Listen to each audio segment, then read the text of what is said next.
There we go. Let's get on Facebook and share this thing. Hey, everybody who's just joining the live stream. Hello, everyone. John Xavier Miller III was on Gorn's Gong Show, posted to Star Trek The Cruise. Yeah, and you know what's funny? During that show, Yes. I was watching when they said his name. I was like, "Why does that John name sound Miller familiar?" Jr. I was like, Right. "Oh yeah." That's what I was saying. It's like, I don't think that's your friend, is it? If he is, Yeah. why didn't he tell us he was going on the cruise? That was Well, at the top of my Facebook feed. he also has the same kind of complexion, if you know what I mean. Yeah, it looks like a tall guy and dark skin, and I was like, "That's just kind of weird that no, it's not the same guy." You should have taken a picture and go, hey, you have a doppelganger, sort of. You know what? I probably could have. I I took did run in. pictures of lots of strangers. I went, can I send Well, this to my friends at work? You look just yeah. like them. I did run into him in the hallway. Kim and I were having a drink, and I went to the restroom, and there's that little from the promenade area, there's a little area where you could walk through the elevators to get and then there's a restroom. Yes. And as we were going past and through the elevators, I went, "Oh, I know you. That's a good job." And I also saw the guy that played the guitar too. I did not see Gorn's Gong Show. Oh, that's right. You didn't come. No, I don't know why. Something came up. It was really pretty good. I'm glad you had fun. So Mhm. did I. Already signed up for next year. We both did. That's right. All righty. Shall we commence the recording? Comments. Make sure I'm using the right profile here. Yep, Oh. no podcast. I want to make sure it's not like audio's not coming in the shotgun mic or something. I swear Macs do not know how to Apple does not know how to manage Windows. I'm Doesn't talking know about how to manage Windows. no, it's garbage. It doesn't. I don't know. I've never been happy with it. I've never had a problem. Maybe it's a user issue. I don't think so. I think you should write Tim Cook an email. I will. Actually, I should. Good No, I luck think with that. I have to admit, I think Windows does a great job at managing Windows and stuff like that. But as far as consistency on the OS, I think Apple's got it. They also don't like the new control panel that looks like the iPhone control panel. Yeah, I'm not a big fan of that either. Yeah, that's stupid. But maybe we're just old men set in our ways now. I'm looking for a window like this that has squares, the Yeah. icons to go, and It's you all go, side. yeah, and you're like, it's all a big column. I gotta search for everything. Oh, well, you knew otherwise you got limited space if you're dealing with those old tiles. Yeah, I know. I mean, I get what they were doing, but it's like, I will say, I would give Apple credit. I think Spotlight has gotten very much better over the years, and it's easy to search for. Just type in display and pull up your display settings. Yep. So, All right. I'll give him Well, credit for that. let's begin our podcast. Let me make sure the sound effects are cooperating tonight. Yep. Okay. Good. Ooh, yep. That worked. There we go. In 3, 2, 1. I'm waiting for the counter to go. The little wheels are spinning, but it's not counting. That makes me Oh no! nervous. Oh no! Oh, now it starts counting. Okay, let's An stop. H2 problem. It eventually went, but I didn't know at what point. It was like the other night. Yeah. Is it going to come in as cannot drive electric cars? Yeah. I know. Let's try that again. 3, 2, 1. Technorama episode 736. Neutrons cannot drive electric cars.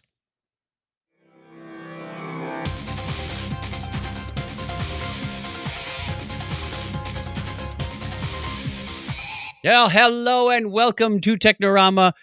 Craig and I were talking about all the bright lights in front of us to do the studio lighting, and I have to do like I'm on stage. I can't see anyone out there, so if you're here, wave. Well, I was just complaining about my light because I'm already white enough. I don't need the reflection. Well, that's where you counter it with makeup. Doesn't that seem counterintuitive? Well, Here, you're too shiny. Well, then turn yeah, the dang lights off. yeah. Well, for those of you that are new, just listening to us for the first time or watching us for the first time, this is the show that takes a lighthearted look at tech, science, sci-fi, and all things geek. Thank you for joining us. If you're new, thank you for returning. If you're coming back, we really appreciate it. My Yeah. name is Chuck Tomasi. I live here in Phoenix, Arizona, where it is still sunny because we didn't change our clocks. How Haha. about that? And joining me from just across the virtual table is Craig Stepp. How are you, Craig? I'm doing good. I like how you try to rub it in like I'd had anything to do with that. You have the power to stop it. Well, I would totally vote for it if they asked me to. But actually, I think they legalized it here only if Congress agreed to it.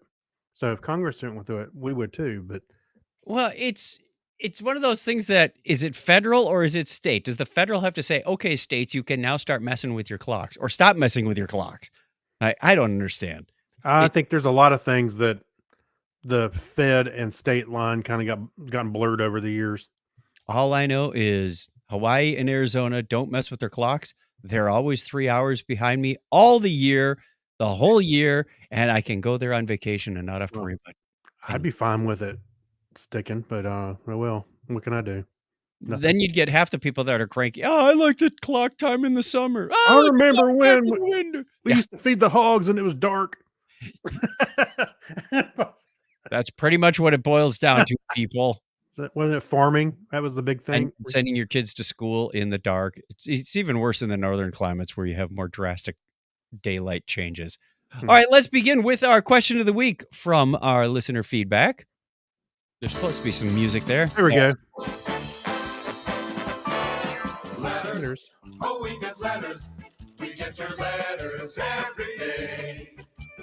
Mailman, mailman, mail today. Reach right in and pull one out. Those letters, I love those letters. Let's find out what you got to say. oh boy. Mailman, mail today. Oh boy. I'm already laughing at the first response we got here. Our question of the week last time was if humans discovered a way to teleport anywhere in the earth instantaneously, how would this change daily life and global society?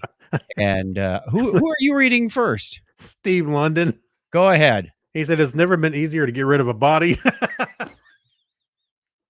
I can see where this show is going because I read a news story that kind of was Yeah. going down that same path. Yeah. He says, I guess a lot of unwanted people would be teleported to Devonville.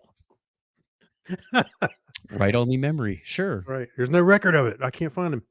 In any other perspective, however, about if we could teleport parts of us to another place, like like a tumor into the trash can. Okay, I go with that, or in an incinerator.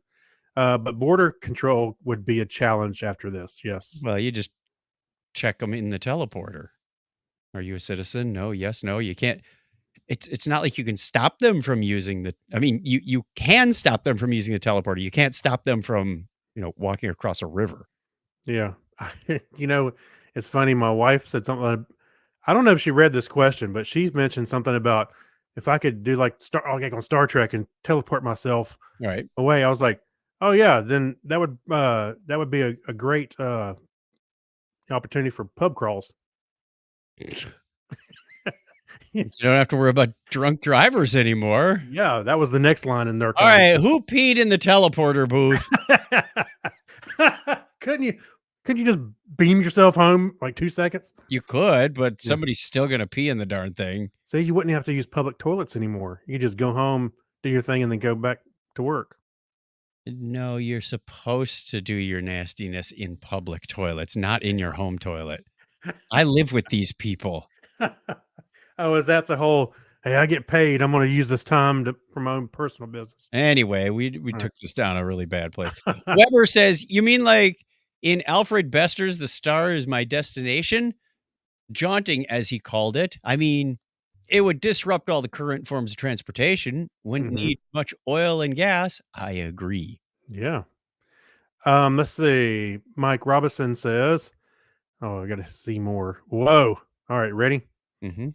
As most forms of transferring systems in modernity Better access to food and or porn. Okay. Teleporting would give you better access to porn? I don't know. I'm sure they'd latch onto the industry somehow. Yeah. Globally accessible actual Mexican food. European sex workers every Thursday if desired. Adjustable to desired or uh orientation, or I'm sorry, I think he's trying to say orientation and taste. Medicine transported to where it is needed, with the Yeah. side effect of diseases going where they are not wanted. Good point. Scientific exploration. Want to examine a bit of deep ocean or a bit of the Earth's innards. I don't know if I want to transport to the bottom of the ocean No, without some proper equipment. you would be crushed instantaneously. Yeah, I'm in the Mariana Trench. You know, uh, probably have to make some sort of bunker or transport things under high pressure. There we go, under high There pressure. you go. Unfortunately, it would also change the way terrorists operate. Why plan and undertake highly intricate plans with multiple people when a few nerds can instantly zap a few square yards of earth from a few miles below to the first floor of a skyscraper? We saw that in Avengers Endgame or in uh, Infinity War. Uh, I'm sorry, Ultron. Fight Club meets Star Trek. New medical conditions from misfires.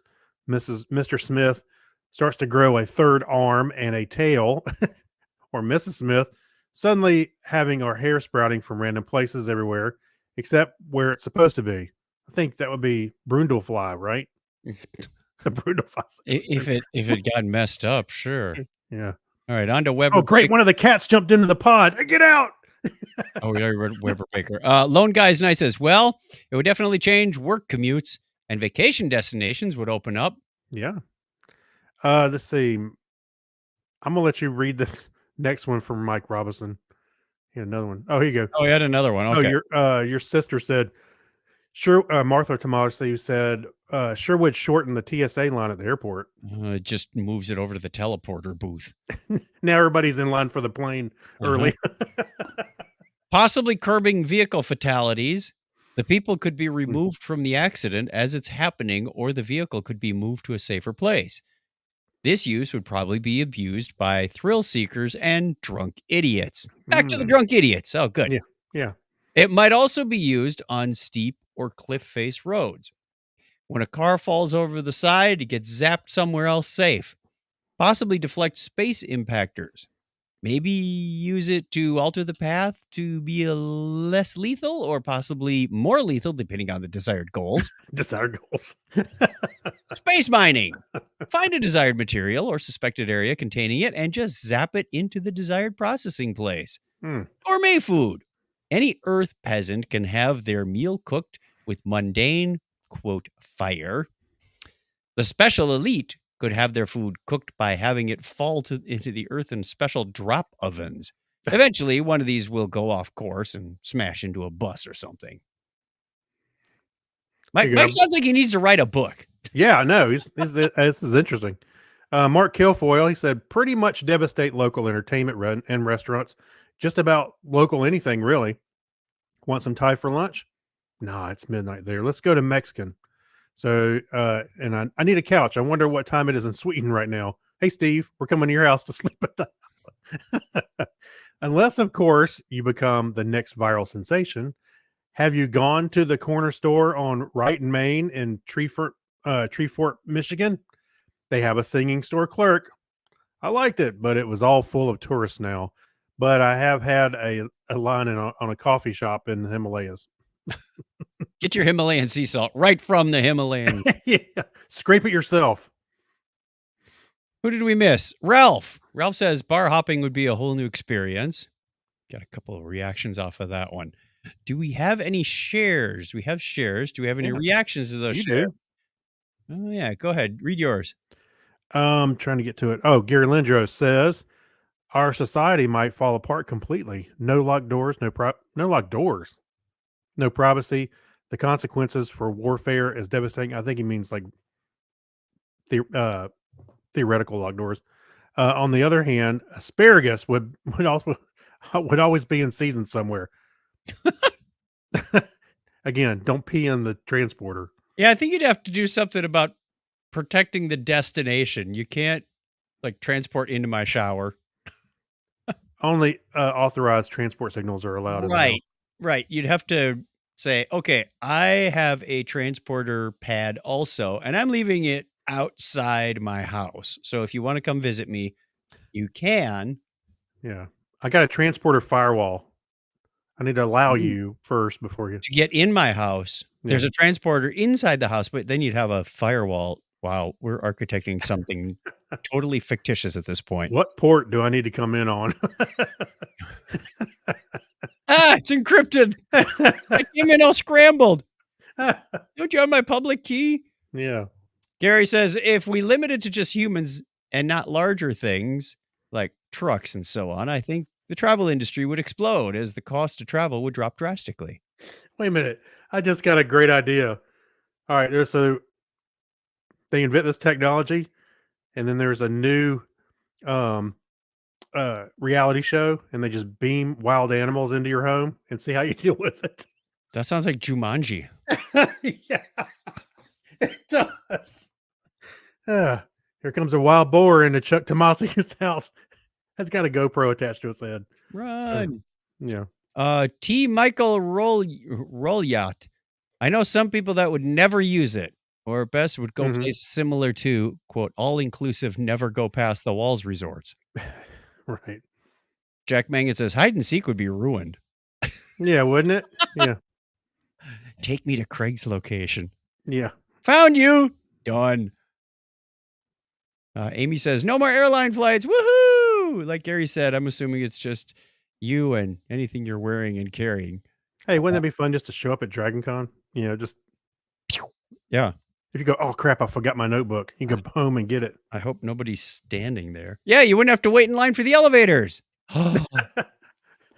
Yeah, just beam into your room. My cousin John says, what would happen if you and one or more other persons at precisely the same destination at precisely the same time? There's a brundle fly for you. Yeah. And my sister Susan says, I'd teleport to the North Pole and send a Christmas blessing. Then remember J.C. Hutchins wrote us into his book? Mm-hmm. That's Craig Tomasi. A mashup. Yeah. It could be real. It could really happen. Let's not say we didn't. All right. That takes care of that. We're going to have another crazy question for you at the end of the show. Oh, yeah. Another letter from a listener.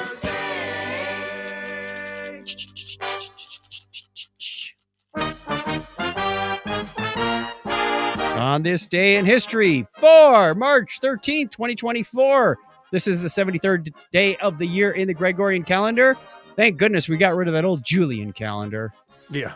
All I could do is make Julian fries.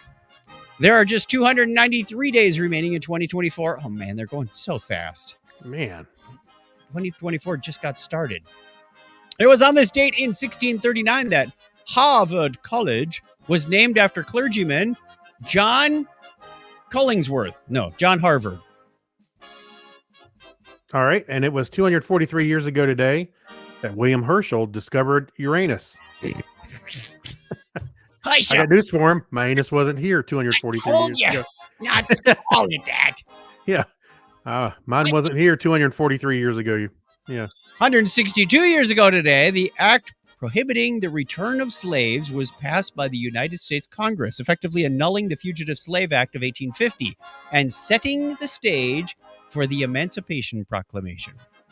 And also on March 13th, 1930, the news of the discovery of Pluto was announced by Lowell Observatory, which is right down the road from your house, sort of. That's right. We were there. Yeah, we've been 2016. there. But wait for it. There's another connection to Lowell in a second. All right. It was 55 years ago today that Apollo 9 returned safely to the Earth after testing the lunar module. And the Sikan Tunnel, the longest tunnel in the world with an undersea segment, opened between Aomori and Hokkaido, Japan. Hokkaido on this date, 1988.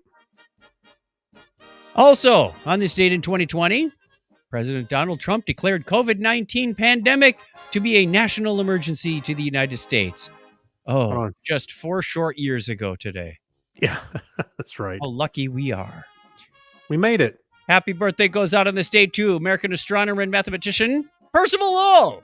Born on this day in 1855. He announced the discovery of Pluto on his birthday. How cool is that? Oh, that is pretty cool. I think I did remember reading that now that you mention it. And John Hosbrook von Flick, American physicist and mathematician, Nobel Prize laureate, was born on that same date in 1899. American chemist and Women's Army Corps officer Myrtle Batchelder was born 116 years ago today. And L. Ron Hubbard, American author, was born on that same date in 1911. Author of Dianetics. Yes. Remember those commercials? I think, yes. I think I do, now that you mention it. Born March 13, 1916, American engineer and academic Jacques Fresco. And Ralph J. Robertson, the American businessman who co-founded Comcast, was born 104 years ago today. Al Jaffe, the American cartoonist, most famous for Mad Magazine, was born on that same date in 1921. An American singer, songwriter, and pianist, Neil Sedaka, is 85 today. Also born on the same date in 1942, American computer scientist and engineer Dave Cutler. And last but not least, also turning 79 today, is Russian mathematician and academic Anatoly Fomenko. Very good. Listener birthdays this week include March 13th, Johanna Gonzalez, a.k.a. Mighty Joe. March 14th, coming up, it's Pie Day, so get out your Raspberry Pi. Or have some pie. Michelle Lopez, a.k.a. Country Signs, very long-time friend of the show, is on the 16th. The 18th, Greg Lemon from GregoryLemon.com. Is he still doing a show? I don't know. We'll find out. And two birthdays on the 19th, JT Shea and former owner of my house, Michael Armenengay. That's the way it was on this day in history for March 13th, 2024. And if you want to be on the birthday calendar, Craig's going to put a link on the screen. Am I? I'm going to tell you the listeners where they can get their name on the birthday calendar. You go over to chuckchat.com/birthday.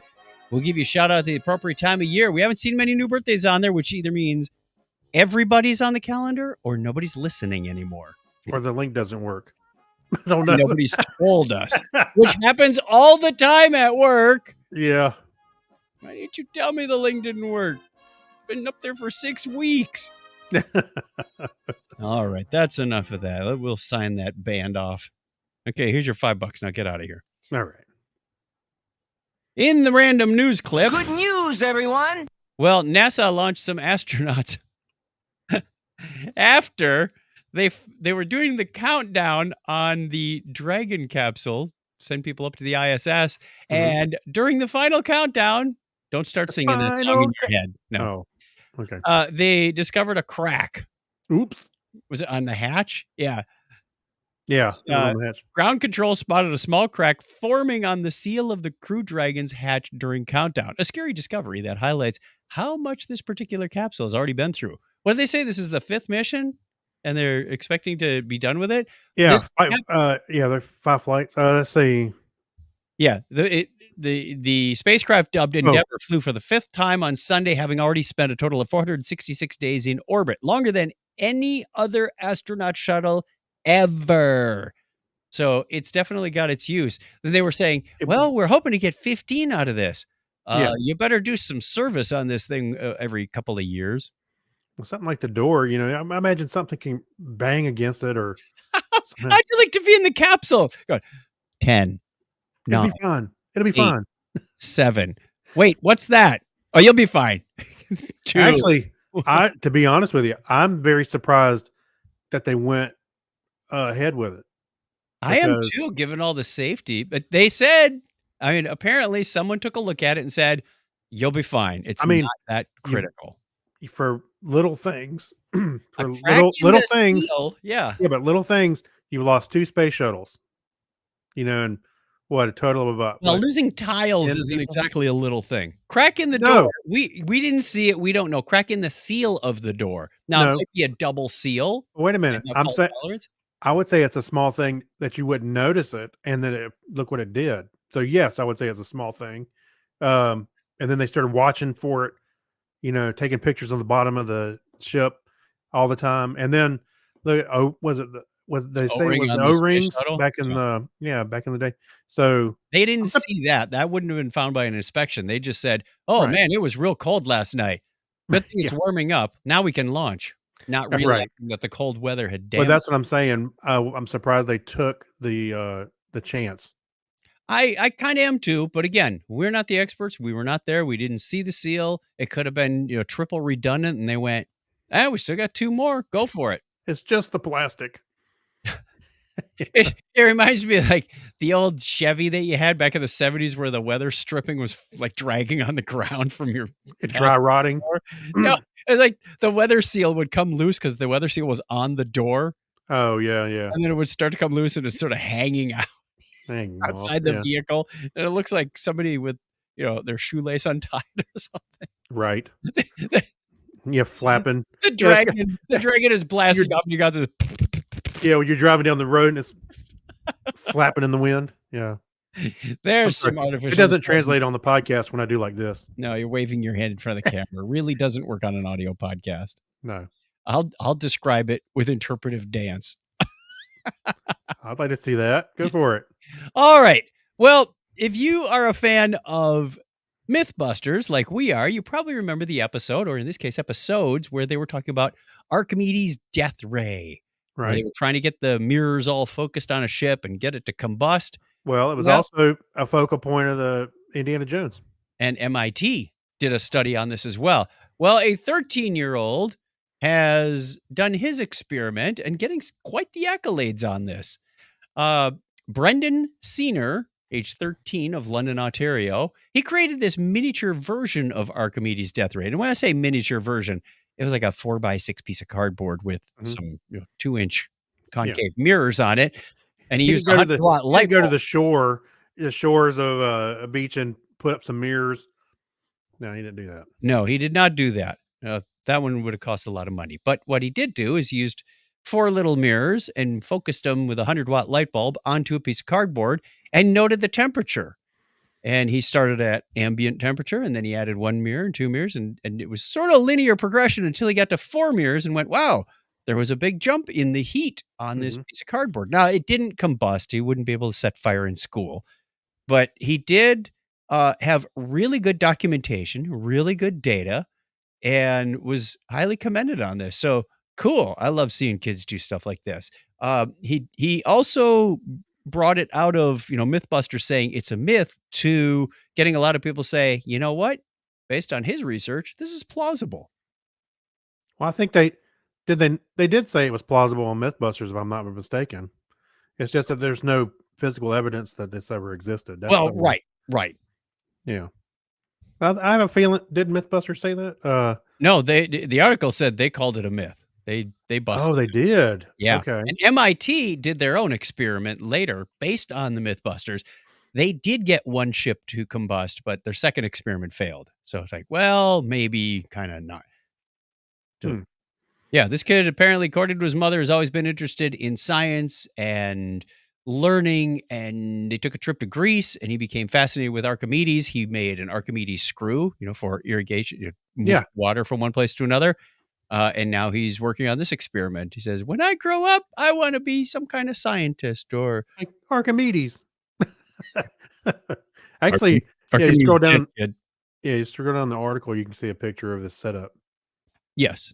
I Yeah, don't have it's that on really the cool. screen at the moment, but we'll do that next time. Yeah. Let's go on to apparently Bill Gates and Jeff Bezos are backing funding on a new super magnet, a fusion energy. Because for the fusion energy is what they're shooting. Right. They're backing fusion energy. And to make this work, you need some really powerful magnets. And they said that they've come up with this, I guess, an electromagnet that has moved the efficacy of the fusion reactor up like 40 times is what they were saying. It's Yeah. just crazy how much more powerful this thing is. Let's see if I can find that real quick.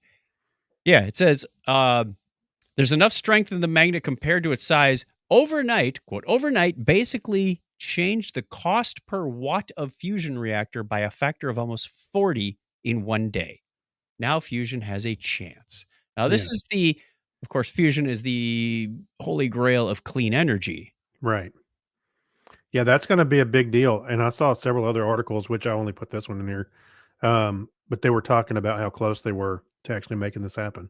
Yeah, they said the company, one of a clutch of companies globally aiming to bring fusion into the energy mainstream, hopes to have a commercial power plant up and running by the mid 2030s. That's 10 years away, folks. Yeah, If we could have a fusion reactor by the it could bring about world 10 years, peace. well, I'm sure it won't be the cheapest thing. You got to get a few of them, but the more you make, the better you get. I remember when I was, I guess, a teenager or so, I was fascinated by the idea of somebody making an engine, or like a car engine that runs on water. And they were then I heard about a story where somebody did, but the oil companies quashed it. you know, it's a little conspiracy Yeah. kind of story a little bit, because I don't know of any hard facts, but I remember thinking, they bought the guy off, they killed him or something like that, and then image engine never came about because they wouldn't want that to happen. And of course, the plans were lost. Yeah, in a freak house fire as he was dying in his yard. No, they just mysteriously vanished. Nobody knows where they are.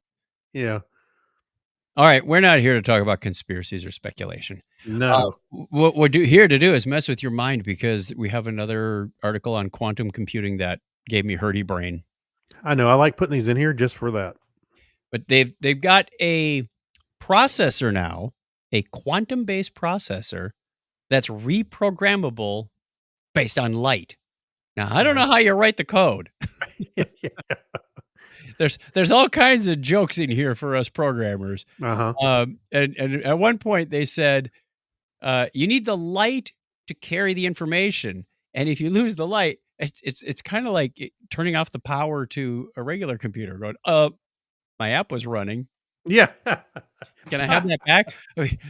What they need is that same Oh, no. technology that's in VS Code. So if the app dies, you come back and it's like exactly right where you left it. Going, how do they do that? That's Right. amazing. Right. Yep.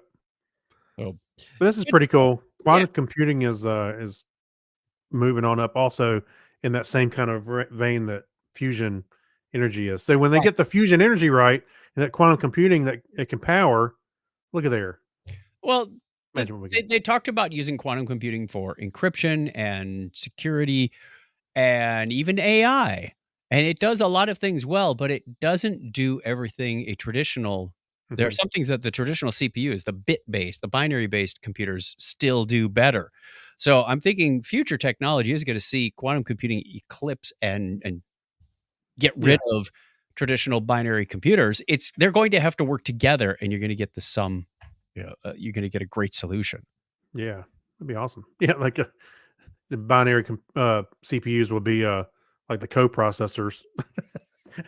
Could be, Let's just or flip over, offload into flip something. over. Yeah. Uh, Oh, by the yeah, way, yeah. I didn't put it in here because we've talked about it so much, but I did see some articles that it looks like there's a glimmer of hope they may get back in touch with Voyager 1. Oh, really? Yeah, the one article was talking about how they were actually getting some familiar binary back now. So, Oh, so because there's it some was hope. just babbling at us. It was receiving commands, but it wasn't responding very well. Yeah, now I think it's a little more in its favor, Okay, that they're getting some data back that they're that's expecting. So, good news. yeah, that's pretty awesome. Yeah. The because I forgot if it was on NPR or something. They were talking about this one research scientist. I think she's younger than the satellite, the probe itself. So she's 38 or something, and this Yeah. thing's now 48. They were sending. She said, "This is my whole job is based on communicating with this probe." And, No. and if you're sending commands and it's just giving you back Alzheimer's, or it had a stroke or something, like now what's your job? Yeah. Deciphering. Good. I hope they get it back online. It wouldn't be the first time something like this has come back from the dead. That'd be awesome. All right, quick shout out to the chat room. We have Ah. somebody. Mike is out there. Mike, we loved your comments in the question of the week. Keep them up. He's watching along with us and chatting as well. You can join us at 8:30 Eastern time on Sunday nights. Most Sunday nights when we're around. We're not going to be around next week on the 17th, but Oh, we got a big St. Patrick's Day party to go to. I got a big business trip to DC to do. Oh, So, but when we are, you'll know. Watch our Facebook page or stay subscribed to our YouTube channel. We'd love to have you here chatting along with us, making snark comments just like we do. You you can don't make become smart comments. Pfft. I think you meant smart, not snark. sure, whatever. 8:30 Eastern on Sunday nights. Mark your calendar. Actually, it's on the Technorama calendar. If you go to our website, you can subscribe to Yeah. our Google Calendar. It's there. Yeah. And you'll also get all of the On This Day in History events too. We haven't talked about that in years, but it's still out there and we're still updating it. Yeah, actually, it's funny. I see it every once in a while. I don't look at it. I don't It's look at getting it all the kind of time. a mess. It's going to be a mess, but the on this day stuff is actually kind of interesting. I've looked at it a few times. Yep. And And to see what changed from the last time, because some of these dates are getting duplicates on them. what's Like, oh, I you don't know. did this in 2016 and in 2011. What was on there in 2011? Well, there's some blank days. Are those the times you just forgot, or we just skipped over? We didn't have a somehow? show. Maybe, yeah. Or it did get skipped over because the calendar doesn't go in a linear fashion. There are years where you're tracking to last year we were on the 17th. The next year it'll be on the 16th. Oh, it's a leap year. And it pushes it a day off. There's only one entry on the 29th. There's 14 possibilities for calendars in the whole world. So anyway, let's go on to Remember When. Yeah, that music tells us it's Remember When time. We have a new technology to look at old things. Yes. Archaeologists are looking at old things, as a matter of fact. So in Naples, Italy, they dug down under the city and they found this old tomb. And they were exploring around and went, wow, look at these statues and look at these carvings. And hey, there's a chamber. We think there's a chamber on the other side of this wall, but it's 3 feet thick. So they came up with a new technology that uses muons. They're not related to Disney movies or cows. Yeah. Or what was that on the Bells and the Bat Free podcast? The riblets? yeah, They come from cowlets? yeah, cowlets. Yeah. That's what I'm thinking of. Muon. It's the new movie about a girl in China who dresses up like a guy to get in the army. No, that's not it. Yeah. No, muons are like these little subatomic particles. They're a type of lepton, which brings up all kinds of other imagery, right? Yeah. Well, Go ahead. they're looking for muons, but they're using those which are really cosmic rays left over from the Big Bang. Raisin things. No, not raisin things. Although I did have a chance to say that at Kennedy Space Center. They had the Atlantis with the orange tank, and longtime listeners, Nice. stop chuckling. Okay. Well, they're using it almost like an X-ray machine. Now, it does take a long time for them to gather the information, but it looks like kind of a CT scan, if you think. Yeah, I was thinking like a 3D X-ray ultrasound kind of thing. Yeah. But now they know, yes, there is a chamber on the other side of this 3-foot thick wall. Mhm. Let's do a screen share of screen number 2. Yeah, you can see the. There we go. Oh, you're pulling that up. Yeah, you can see the definition of the stairs in the middle part. Yeah, although it looks more like an Escher diagram. Yeah. Yeah. Oh, it you can does. take the banner down. Oh, no. Actually, you know what's cool is in the video they were showing the guy was going down the stairs Mhm. into the chamber, and the other person was giving him a tour of what he was looking at, and they were bending down because it was kind of a tight spot, and he said this is 60 feet below the Apartment building. the Yeah. apartment building, and he said, and here you can see statues. When the camera showed it, you see about almost up to a statue's knee. Mhm. You see their feet, and they're embedded in the rock above. And I was like, wow, there's a lot down there. There is a lot down there. I was Yeah. amazed too. Like, wow, you could spend a lot of time exploring. Yeah, these diagrams kind of make it look like Frodo and Gandalf and Gimli should be walking by any moment Yeah. in the mines of Moria or something. What are you doing here? I'm just looking for movies. Nobody tosses a dwarf. But it is really cool Yeah, that's technology. a neat technology. Never would have thought of that. Who thinks of these things? They're amazing. All right, let's get magicians. on with Oh, wait a other minute. By the way, what was it? What'd you call it? With muons. Muons. I know I sound like this. I was going to say, it was funny how they were joking about the words that they were using in the Well, the video. news clip. Yeah. Yeah, and here I am trying to say it, remember and say it myself. Muons. That's why you're not on the national TV. That's why they should have me on the national TV. Because you can't say it? Yeah, exactly. They weren't saying it either. Let's get back to work here. We are at the point of the show where we thank our patrons. So thank you very much. They're the people that contribute as little as $1 a show. And in return, get a special episode, get a postcard, get a picture in the mail, some t-shirts, depending on their level of donation. Thank you very much to Alexis Duran, Amber Elstad, Amy Bowen, Avner Braverman, Ben Vaughn, Brian Brown, Chris Martinez, Chris MC, Dandy Mancoyer, Dean Jensen, Denise Inglis, Gary Lindros, John Clifford, John Noble, Yorga Shrowen, Kyle Nishioka. Thank you, Leon and Mark Kilfoyle. They're not related. It's not Leon and Mark Kilfoyle.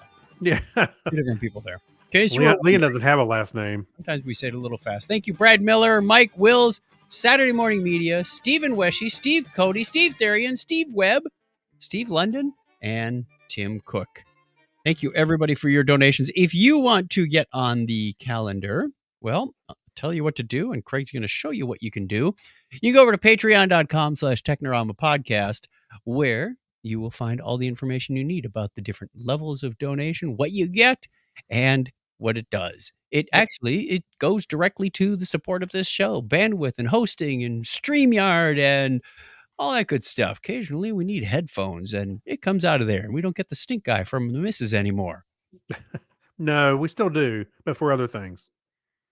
Yeah. Other reasons. Like, when are you taking out the garbage? Yeah. Yeah, there's other reasons, but yes. That's easy for me to remember. Garbage night is Technorama night. So they go together. See the garbage thing? Anyway. Yeah. But, wow. Yeah. Hey, self-deprecating humor. Try it sometime. Mm-hmm. Okay. I believe we are at the point of the show for Hand Me the Remote. Although you might have been using an old template or something for this, because it was after the Geek Library. Okay. So I had to straighten it out for you, but teamwork. Why don't you go first? All right. So this is a new movie called Ricky Stenicki. It stars John Cena, Zac Efron, and I can't remember the other two people's names, but it's almost like a raunchy comedy in a sense. Okay. So what happens is these three friends, when they were kids, they put a bag of poop on somebody's front porch as and lit it. One does, yes. And they lit it, and there was like a scarecrow sitting up there. It was like Halloween, sitting on the porch. It falls over, kind of starts a fire. They're trying to put it out. Anyway, so they don't get caught or get busted for it.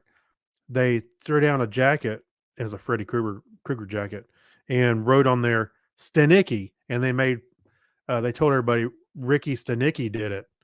And then they kept it on. They kept that name around and blamed him on everything, or he was the reason that the guys had to go on a trip. They always used him as an excuse, even into their adulthood. That sounds familiar for some reason. The imaginary, yeah. When you carry this moniker along, I'm having deja vu about the storyline. Well, they fake it so long, or they use this imaginary friend for so long, that one time it comes to the point where somebody's starting to get, like, his wife goes, "We never met him," or "Your mom never met him," or blah blah blah, and they end up hiring an actor, John Cena's character, to play Ricky Stenicki. Okay, and the one that I was thinking about, it was somebody showed up with that and goes, "Hey, what are you doing? That's my name." But it really, I'm trying to remember what that is too. Adopted that, yeah, similar. But John Cena, he kind of steals the whole show. To be honest with you, he is funny and on point for that character. So the movie itself probably wasn't that great. It was okay, but I liked it a little bit more than the Rotten Tomatoes score. So I would say, if you like those kind of comedies, When I say raunchy, there was some stuff that John Cena did. I was like, kind of blew my mind that he did, but it was funny at the same time. So I can kind of recommend it if you're into that kind of comedy. All Like right. 40-year-old virgin kind of comedy, that kind of stuff. It's not for me, Jen. All right. Right. My first up is on Netflix. It's Avatar: The Last Airbender. Not the Yeah. anime stuff, but the live action people one. Yes. The blue Uh, people. 8-part series. I enjoyed it. It was a bit. Long.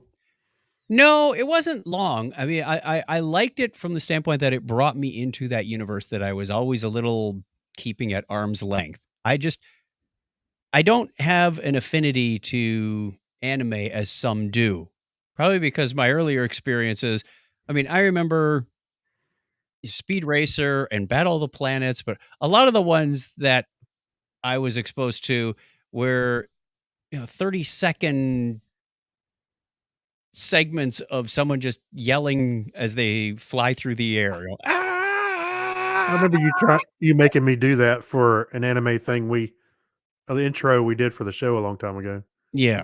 It was like, I can't watch this. But Right. I did enjoy Airbender. The, um, the story was good, the effects were good. I will say there's kind of a water Godzilla thing at the end that I didn't really get into. It's like, "Really?" Yeah. Full of A rage. second Death Star? Come on. In some places, the acting was a little meh, Right. but, you're dealing with child actors for the most part, and Yep. and they did a great job in certain places, and it was a little flat in others. So, uh, but I did enjoy it. I did talk to somebody who was more into the anime version, and we were talking about differences, like, okay, in this version, this particular character did X. I'm like, "Oh, I didn't see that. That would have been Mhm. nice to know." Or, Right. so yeah, we were having fun comparing the historic anime version compared to the Netflix one. I hope they make another one. There's room for it. There's enough I think stories they to announced tell that they them. were. There's Okay, gonna be 2 more. because Now he's still a novice and he doesn't know how to bend the other elements. I mean, the whole right. point of being an avatar is you have dominion over earth bending, water bending, fire bending, Mhm. and all we've done at this point is pretty much crushed the firebenders, or at least defeated them in this Right. monumental battle. But he still doesn't have the right skills. I did think that, Katara, one of his companions that's along, it's very close to a hero story, only you don't have the wise wisdom, elder, Right. the Obi-Wan Kenobi kinda character helping him through this. Right. Um, I thought Katara's skill set developed a little too quickly. Now, I know time has passed, but at the beginning, she could barely raise a drop of water out of a bucket as a water bender. Yeah. But she's self-taught, and she's going up against this, 10th level master at the end, and didn't win, but she didn't lose either. So it was like, "Really?" That was a little rapid transition for Mhm. barely any training, except for pictures in a book that mom left her. So Right. Well, I'm a little bit more familiar with the source material, mhm. only because, Harrison was at that particular age when this came out. So, uh, I haven't watched it yet, but I'm looking forward to it. I'm curious to see what it's like. Yeah, and I may, in fact, go back and give the anime stuff another try. I probably won't be doing any Dragon Ball anytime soon. All right. So, Kim and I watched the first season of The Tourist, which is also a Netflix show. It's an Australian show, and this guy, it starts off with he was in a bad car accident and has amnesia. Well, which is not good because he's trying to piece together why these people are trying to kill him or the role he's playing in various situations Okay. going on. Uh, I enjoyed it for the most part, but it was kind of drug out and like time wise, like a lot of series do. Mhm. And it said, if you look at the description, it said comedy drama. I was like, there's Where's the comedy in here. Where's the comedy? It Right. was very dry, but it was okay. You know what I'm saying? It was around that fine line. I don't know. I wasn't super into it, but I stuck through the first season. Apparently, there's 3 seasons. I was like, oh, there's no way I'm going through season 2. But I did like the idea that the guy had amnesia and he's trying to figure out why these people are after him and the role he's playing in this drug deal kind of thing. So there you All go. The Tourist. I saw a number of videos that I threw into the Geek Library, so you're welcome to take a look at those. We'll get to those in just a sec. But one that stood out to me was old pinball machines are amazingly complex. Yes. The mechanical, lots of relays, lots of solenoids, lots of but yet to do multiplayer, and this guy really tears it apart. He shows the schematic at first. He goes, "It's simple. Here's the schematic." Simple. What? But then he Yeah. breaks it down. It's Like you trying to read Japanese, huh? 45 minutes to 50 minutes long, I think was the video. Mhm. But really, really well done. There's a link to it in the show notes over at episode 736 we're on now. Now, I was looking at my photo frame and up came that celebration that Kevin TDK TD02, what was his moniker? Remember from Slice of Sci-Fi? Oh, Connor. Kevin. Yeah, he did a different perspective or different point of view. Anyway, Yeah. he made us that poster for episode 300 0013. of the guys falling off the edge. The date was actually, I was going to put this in on this day in history, but it was not that March 13th. It was March 16th. So we've celebrated our 300th show 13 years ago. Whew. But anyway, the old pinball machines was very fascinating. I thought from how they came up with some of these things, like if you hit a bumper and it fires the 100-point relay, so it rolls over. If it didn't quite make it, you have to apply electricity to the solenoid long enough and then disengage it. There's all this like backup and fault tolerance stuff in there. But Mhm. this is pretty amazing. But to see a lot of the sparks and the contacts going, yikes! Oh yeah. So it looks like a fire hazard too. Yeah, I've seen a fair number of insides of pinball machines in the past. I had one of my friends. He had a bunch of pinballs. Actually, he's the one. My friend Mike. He runs the barcade here in town. He's got pinballs all in that place. Some of them are, they're very complex, and they have the little leaf contacts that, like the whole row would touch. Like I'm seeing here, would Yeah. make all of them touch and do certain things. And it's amazing that somebody would sit there and figure all this out. Well, no kidding.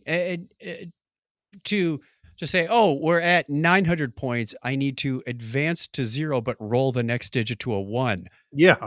He even went so far as to say, now, if you look in the front, there's 6 digits on the display.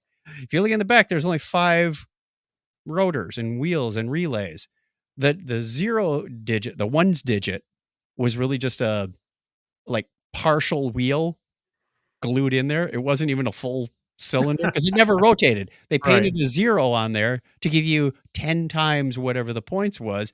And they even took the detail. So if you bent down a little bit, you could see the bottom of the digit above and the top of the digit below. It's like, wow, someone really took their time on this. It's a pinball game, and I swear I played this before, called Aztec.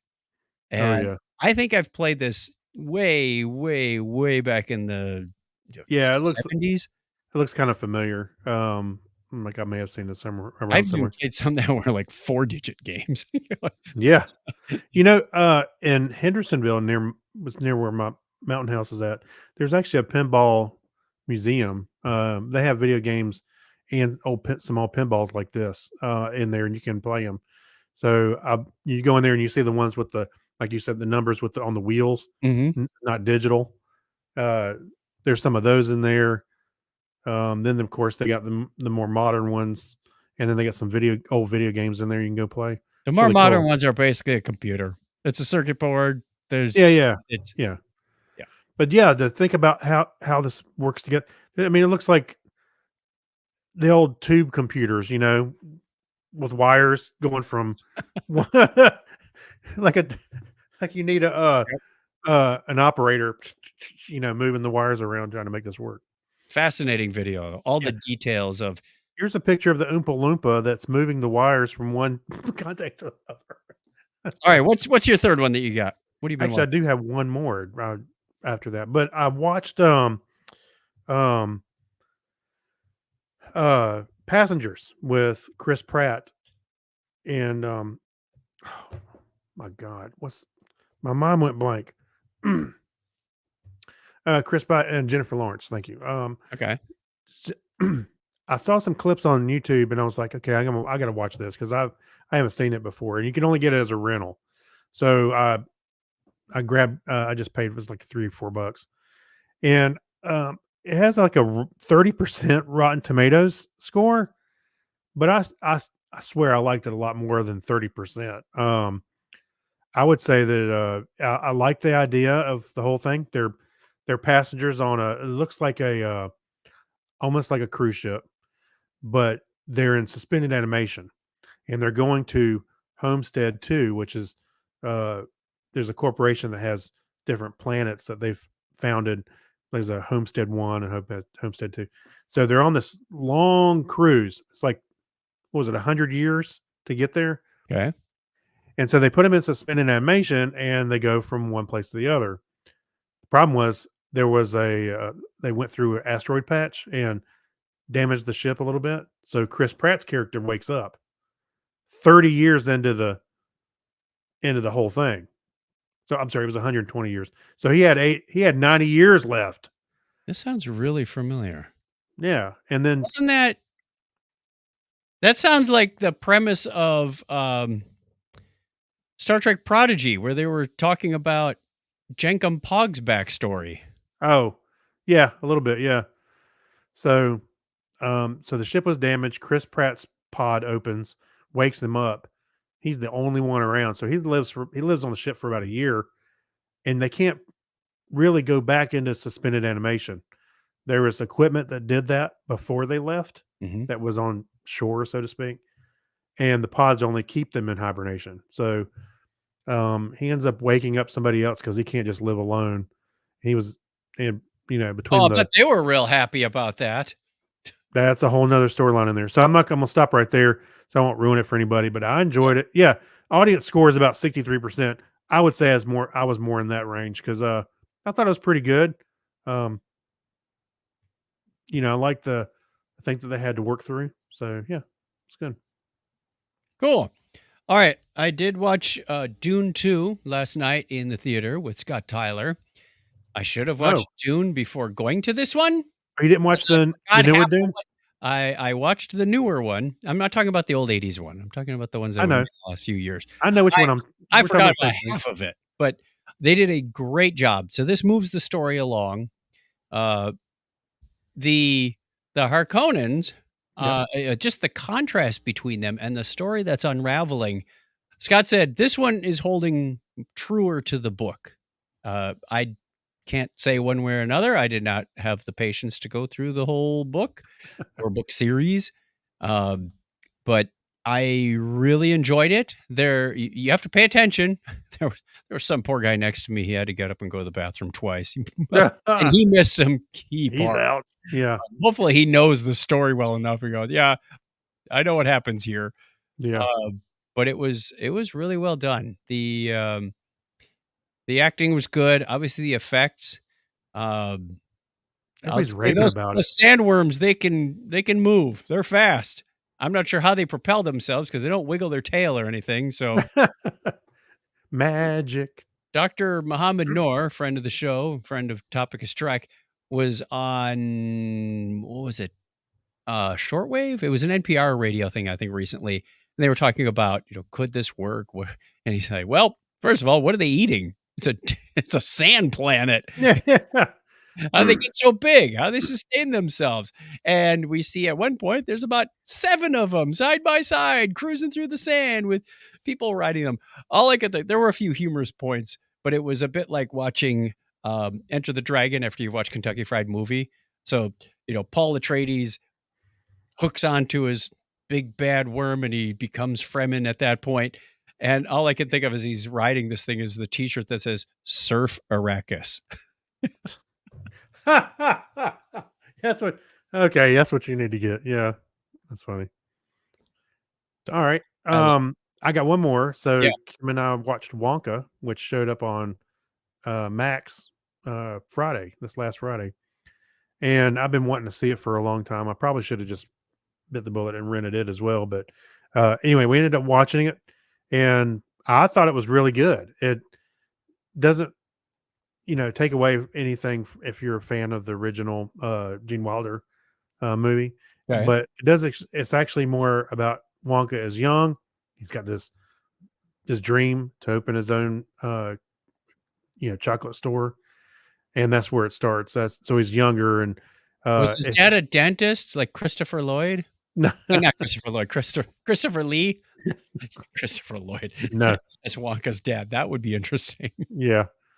But anyway, I certainly liked it. It was a musical, to a large degree.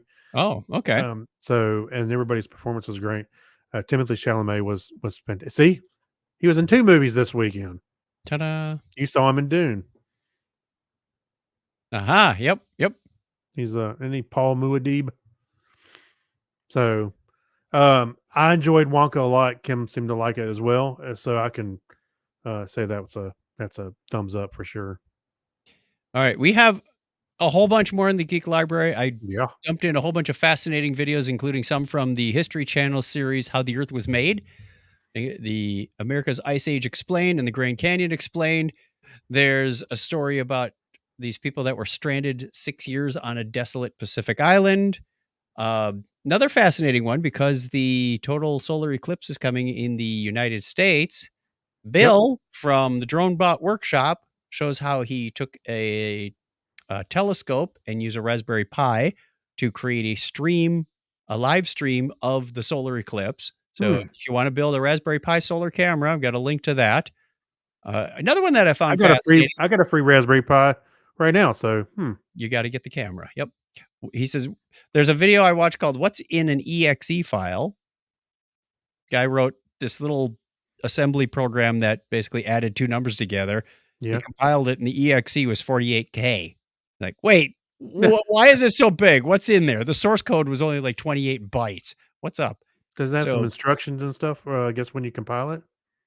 There's a lot of library crap that's added Yeah. on there. You do need, like he said, I want to run this in a console window. So it threw in a whole bunch of console libraries. Nah. There's a video on hurricane lanterns. Those things that look like they have the pipes running down the side. Why do Mhm. hurricane lanterns look like that? Another interesting one about the first transistors. The story of Shockley and all these other guys and I didn't realize, you see that old diagram of that kind of triangular shaped, whatever it is with the wires. That was a point contact transistor, but the kind we use right now are junction transistors. So there's 2 different types. Shockley came out with the junction because the wonderfully fascinating stuff. Again, I nerded out about this like I did the blue LEDs last month. Oh yeah. Lots of great videos in here. I've got 13 of them for you if you want to see what was kind of on my playlist the last week. I'll keep adding to it over the next week. So look forward to talking to you on our next episode and sharing more of that. So that's in the library. Since we really haven't used the Geek Library for a lot lately, I thought this would be a fun place to just put Yeah. the overflow. I'll start curating some myself, throwing in here. Yeah. Oh yeah, here you go. The Netscape. It's Rise, Fall, and Eventually Revenge. Eventual Yes. Revenge. Great Hey, spoiler Netscape. alert. Firefox. Mozilla/Firefox. Well, they even explain where the name Mozilla came from. I'm not going to spoil it. That takes us to the end of the show. I want to leave you with our question of the week for this time, which we will put on social media in a few days. What movie would be most improved if you added versus Predator to the Wonka versus Predator. The Muppets versus Predator? This is going to get good. Well, wait a minute. If you're talking about the original Muppet movie, you can't improve on that. Sorry. Yes, you can. With the Predator. Pee-wee's Big Adventure versus Okay, don't take all of them for Star Wars. No, the Phantom Menace versus Predator. Dune versus Predator. Good luck Yeah. with that one. Predator versus Sandworm. All right. That takes us to the end. So thank you very much. Let's play the outro music. Not too loudly, I hope. There we go. Thanks for all the help, Craig, in finding the stories. It's been fun Yeah. discussing and sharing and laughing and whatnot. Thank you, listener, for listening, and viewer for viewing, and dancers for dancing, and whoever else was out there doing whatever you're doing. Keep on doing it. We love you. Call us on the listener line if you found something interesting or needs correcting, or you just want to say We hello. always need correcting. Happy St. Patrick's Day. It's 707-530-2428. We'd love to hear from you, or send us an email, technorama@chuckchat.com. Until next time, well, tell a friend about Technorama Yeah. and ask them why they haven't been listening for the last 19 years. Yeah. No kidding. But until then, A lot of Christ, catching give up us to a do. binary high five. All right. 101. Thank you. Good luck. Stay safe. Bye.